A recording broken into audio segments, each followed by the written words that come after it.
Hello and welcome back to Ponytales, the YouTube show in which I read My Little Pony Friendship is Magic fanfictions. My name is Scribbler, and today we have The Lessons of Eternity by Fedora Mask.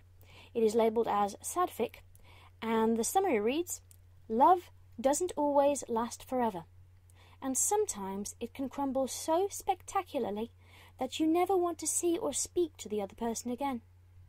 Celestia was perfectly content with that. But when Twilight Sparkle suddenly appears at the palace at Canterlot after a century of silence, she has no choice but to talk to her. Politely, of course. Always politely.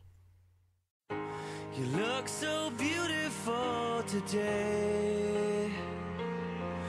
When you're sitting there, it's hard for me to look away. And so I try to find the words that I could say. And no distance doesn't matter, but you feel so far away, and I can't lie. But every time I leave, my heart turns gray, and I wanna come back home to see your face tonight. 'Cause I just can't take it. Another day without you with me. It's like a blade that cuts right through me. But I could wait forever. When you call, my heart stops beating.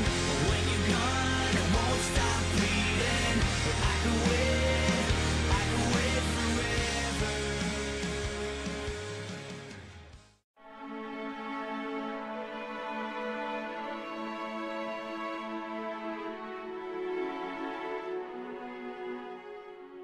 Eternity, Princess Celestia reflected, taking a sip of jasmine tea, was largely a matter of perspective.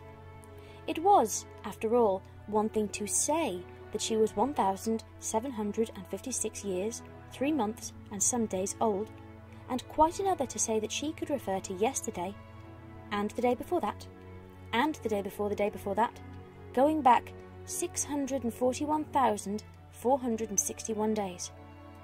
Neither view made her feel any younger, but she supposed there wasn't much to be done about that.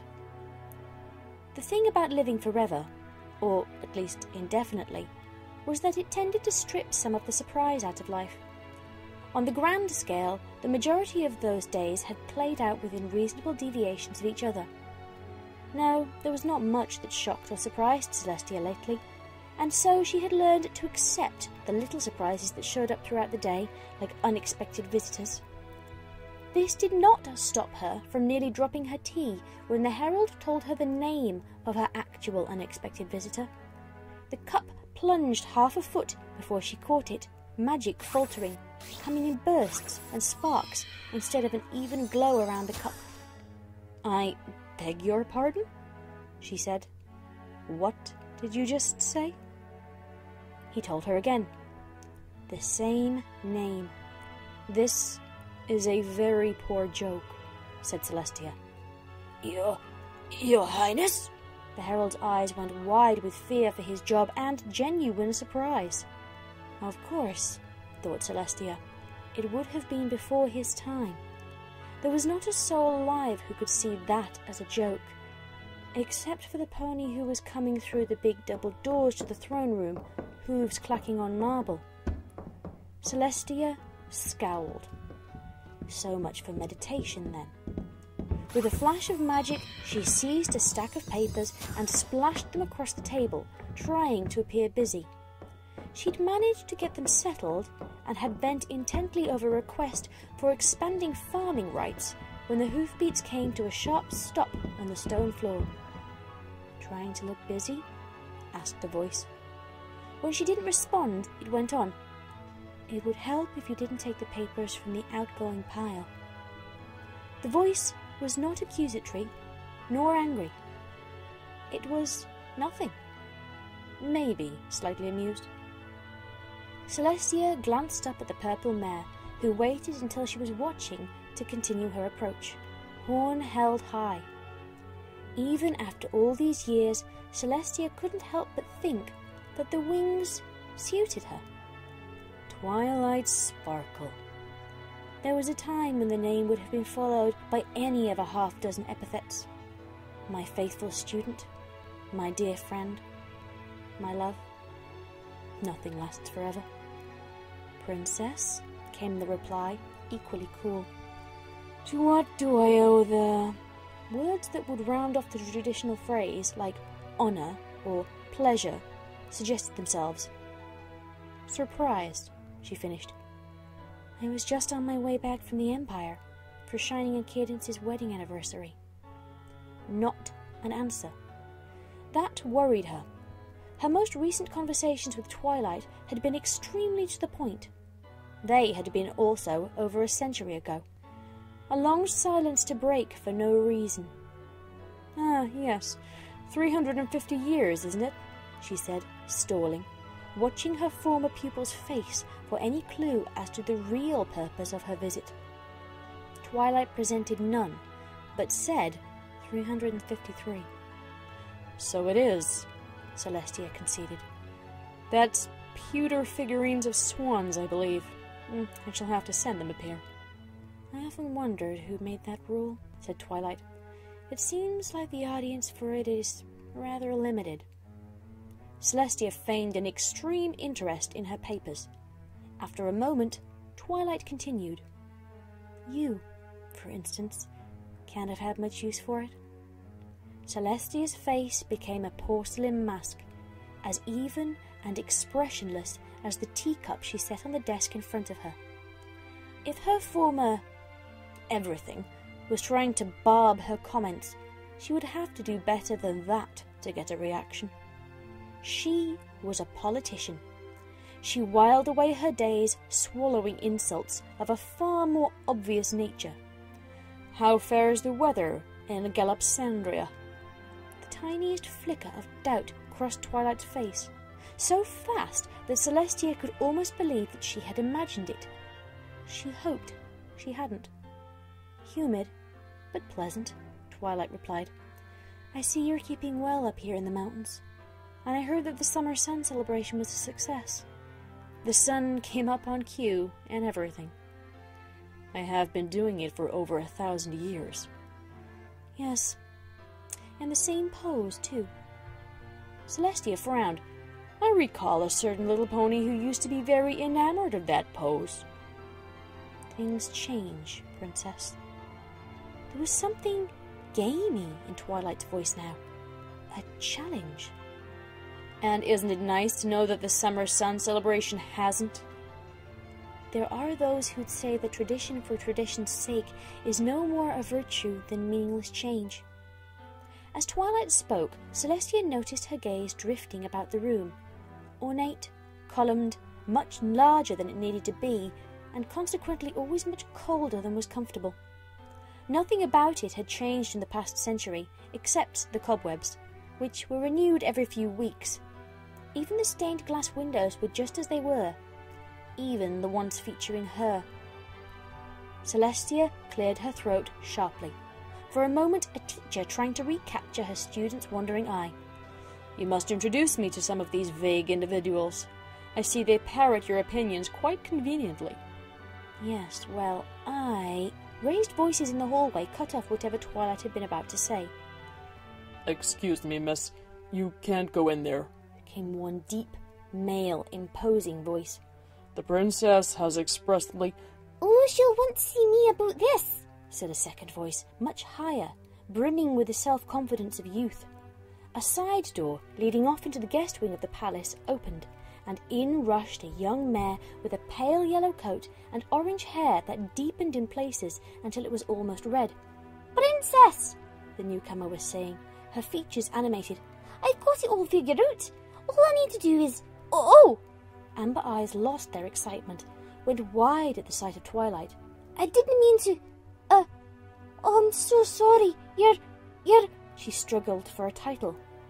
Twilight gave her a wry smile that Celestia hated down to the roots of her mane. Twilight Sparkle will do.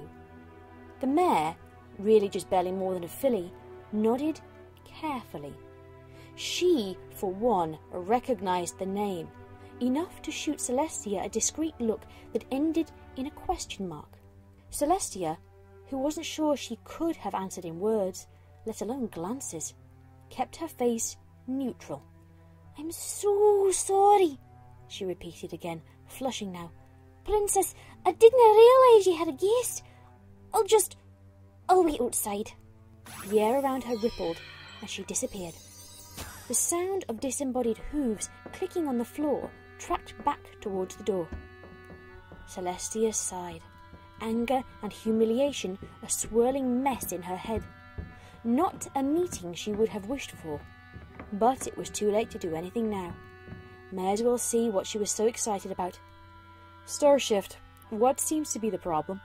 We're not so busy that we can't spare a moment. Of course, said Twilight, her voice all consideration.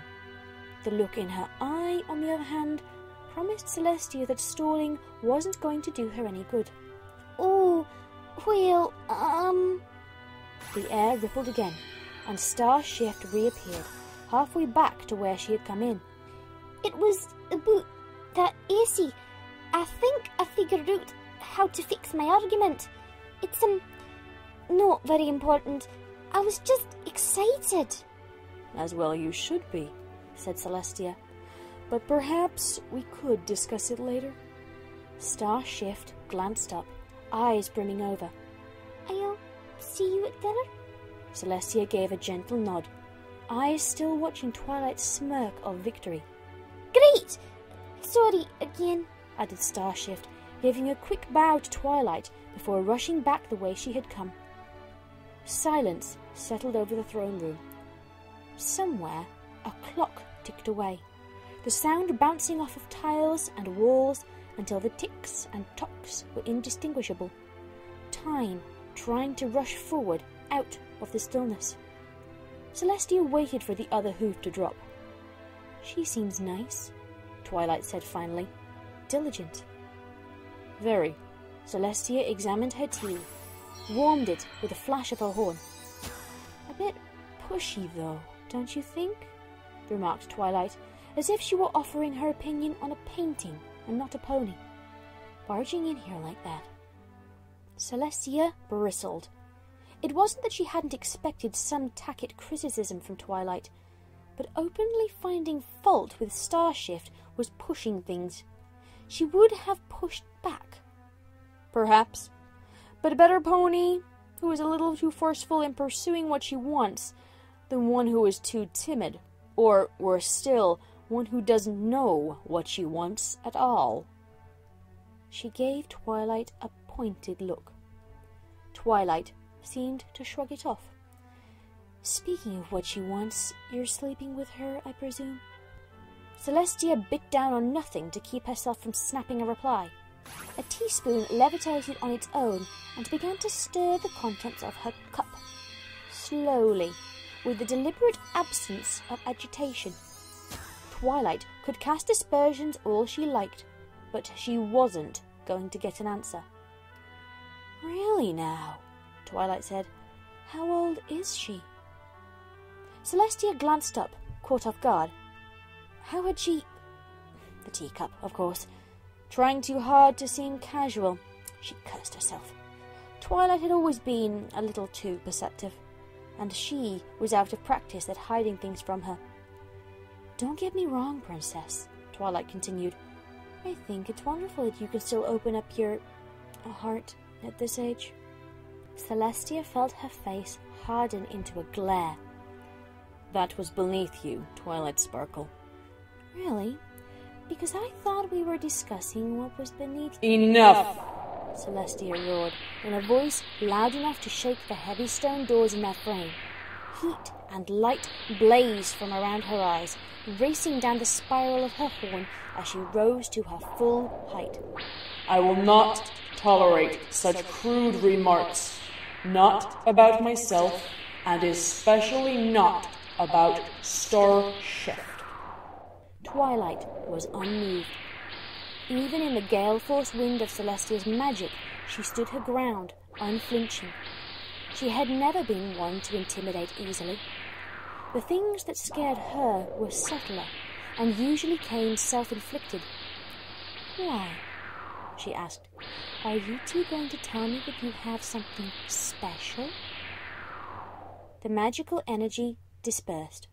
Celestia found herself staring blankly into her former student's sharp purple eyes, trying to draw breath into a chest that felt tight, like it was trying to crush her ribcage into her lungs. Of course it is.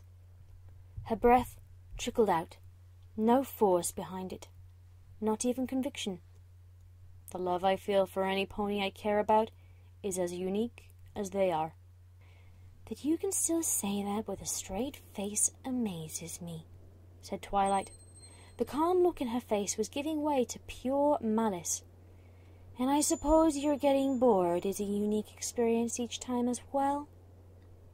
A reply flew up into Celestia's mouth, twisted around her tongue in search of an exit.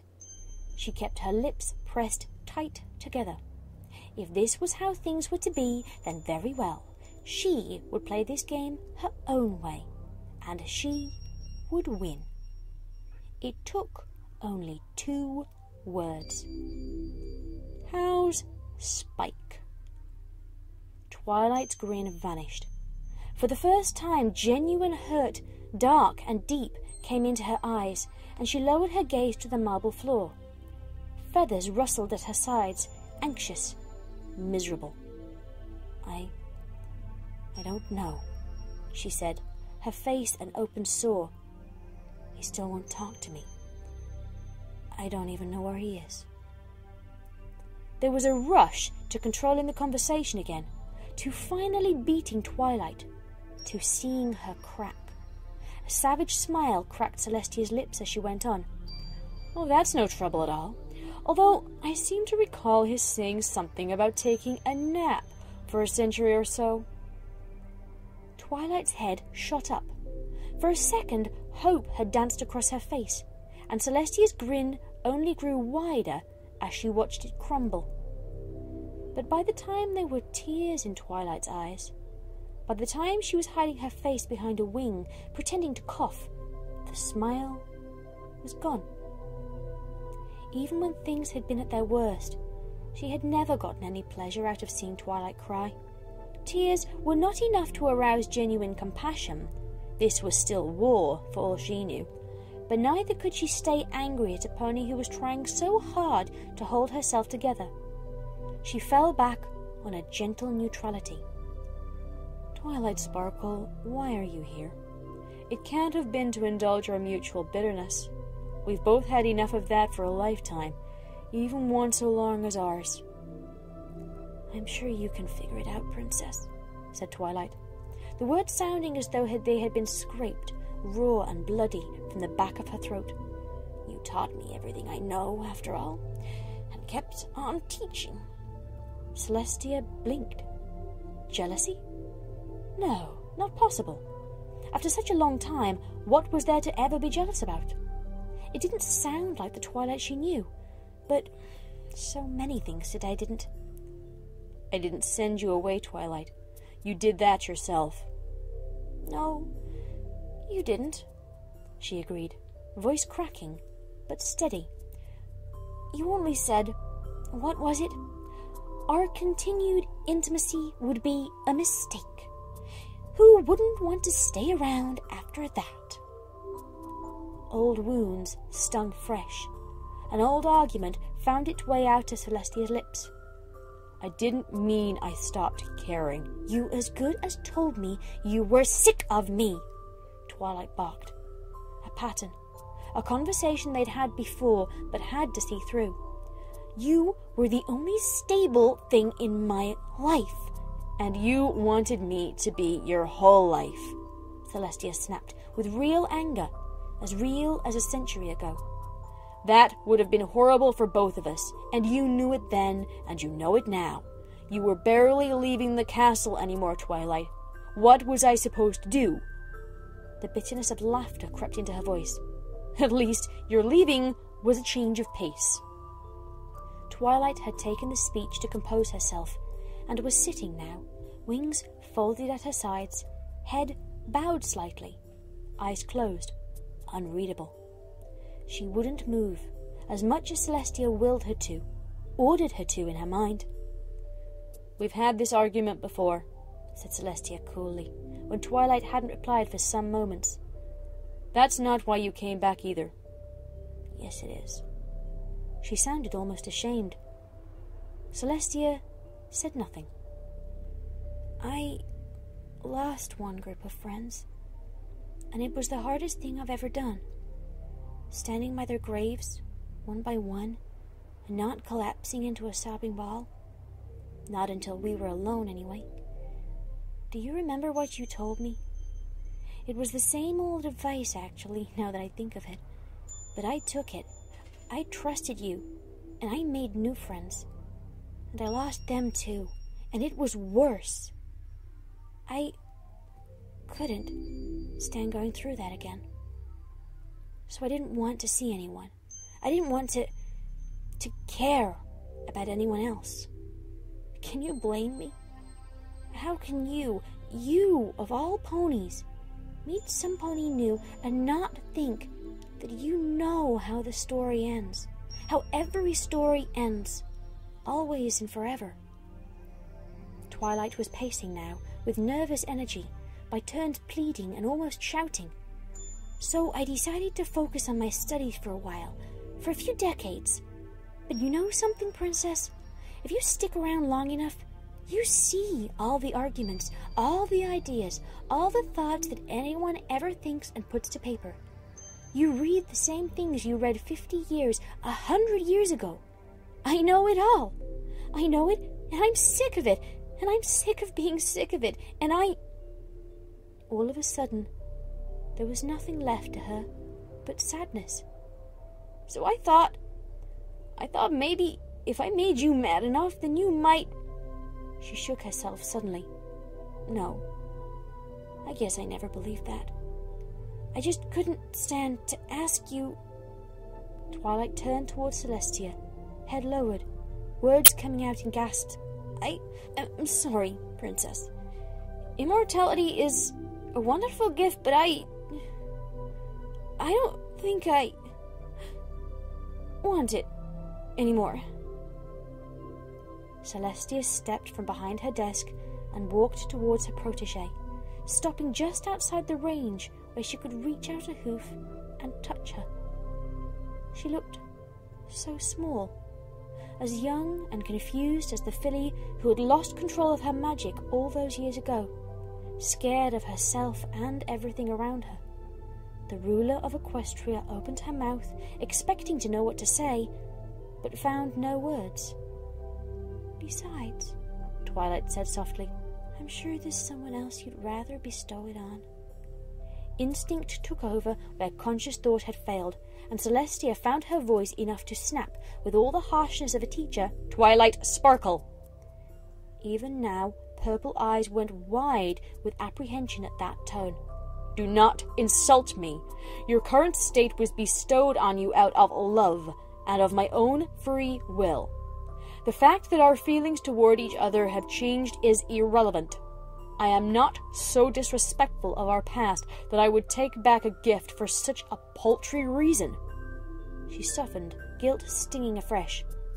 "But if you've really decided that you no longer wish for this life, then I've no right to force it upon you either." "Thank you, Princess." The look of relief on her former pupil's face stayed with Celestia for a very long time. Twilight had been scared, Celestia realized. Scared she would say no, that she would be forced to go on. That wasn't right. She hadn't made Twilight immortal to make her miserable. She'd known so deeply that the world would be a brighter, better place with this mare in it for as long as possible. Even never wanting to see her again, it had somehow seemed that way, knowing that she was still out there. "You're wrong," she said, almost a whisper. "Excuse me?" "About the world." Some part of her was offering up words without prompting, and she let it free. "I know, because I watched the world alone for 1,000 years, knowing that I banished my sister, knowing the day would come when even that uneasy peace would come crumbling down. And after 1,000 years of that, do you know, I never once imagined I would find a 7-year-old filly so anxious to be my student that she found the strength not only to hatch a magic-resistant dragon egg, one she was only meant to levitate, but also to turn her parents into plants, grow the hatchling to adult size, and still be shooting lightning bolts by the time I got there. A pony who had so much enthusiasm for knowledge that, by the time she was 10, she'd fallen asleep on more ancient texts than most adult scholars. Who... Twilight shifted. Don't patronize me, princess. I'm not, said Celestia. It's true, Twilight. If I loved you, and I did, it was because you let me see the world again. And myself, added a part of her. The version of me reflected in your eyes was so much brighter than I've ever been. She cleared her throat and went on. And, you know, after another 300 years, I never would have imagined I'd find another mare who would barge in on me and the next lover having a passive-aggressive argument just because she was so excited to have figured out a problematic essay that she couldn't wait to tell me. Twilight sniffled, though it could have been a snort. Do you still watch the sunrise, Twilight? When I'm awake for it. A little wit left after all. A good sign, perhaps. Celestia allowed herself a smirk of acknowledgement. Then you know it's never the same twice. And you know that's not my doing. I'm not creative enough to come up with a new sunrise every day for 1,700-odd years. Something that could have been a smile twitched at the corners of Twilight's mouth. You're just trying to cheer me up. I am, said Celestia. You need it. Twilight was silent, pensive. Very well, then, she said at last. How about this? I wasn't lying about knowing where Spike is. And Luna isn't the only one who knows a thing or two about how to enter dreams. Twilight's eyes shot wide open. You'd teach me? You think if I talked to him, he might... She broke off. Forgive me? Celestia couldn't help laughing. Not at all. I think if you tell him what you just told me, you're in for a tongue-lashing that makes Star Swirl's tracts on the proper function of magic in society look like a 2-line memo. You should, though. Being chewed out in a dream is always a unique experience, and sometimes an uncomfortably literal one. Twilight blinked. She seemed, for a moment, to be trying to picture it. Then, like a river in spring, laughter bubbled out of her. If Spike... Oh, he'll never let me live it down, will he? Live. It was a good word to hear from her. I hope not. Stepping forward, gingerly, Celestia extended a wing around Twilight's shoulder. A loose embrace. Twilight stiffened for a moment, and Celestia felt the familiar tickle of feathers brushing her side as a folded wing fought to open by reflex. I guess some ponies are just students by nature, huh, Princess? The ones clever enough to see that we all are. Celestia smiled, but Twilight still seemed lost in thought. About Starshift, though. How old is she, really? She asked, stepping out from under Celestia's wing. Twilight, Celestia said, faltering. Because that invisibility spell was interesting, Twilight went on. I've never seen it before. Celestia blinked several times in quick succession. Oh, that. It's her own creation, actually. Her special talent has to do with manipulating light. Oh, so she bends it around herself? Exactly.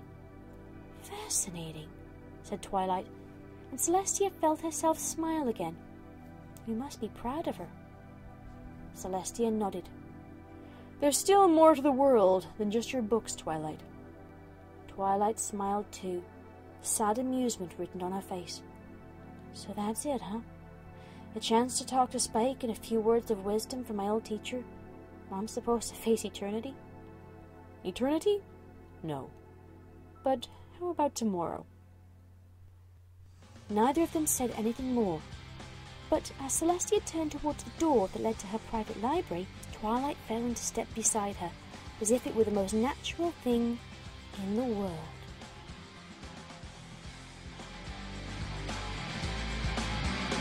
It's good to see the sun and feel this place I never thought would feel like home. And I'm around forever, far away, and I always thought I'd end up here alone. But somehow the world has changed, and I've come home to give you back the things they took from you. And I feel you now, I'm not alone, I'll always know where you are. When I see myself, I'll always know where you are.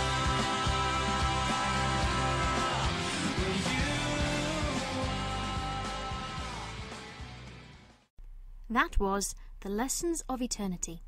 It was written by Fedora Mask and read by Scribbler. Okay, thank you very much for listening. I don't have much of any worth or value to add today other than saying thank you very much for all the feedback. I really appreciate any comment that people feel like saying.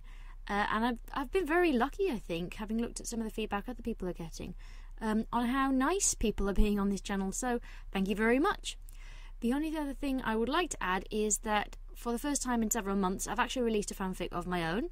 It is called 5 Things That Never Happened to Twilight Sparkle. It is a dark fic, and you can find it on my FiMfiction profile, where I'm also known as Obab Scribbler, although I prefer just being called Scribbler.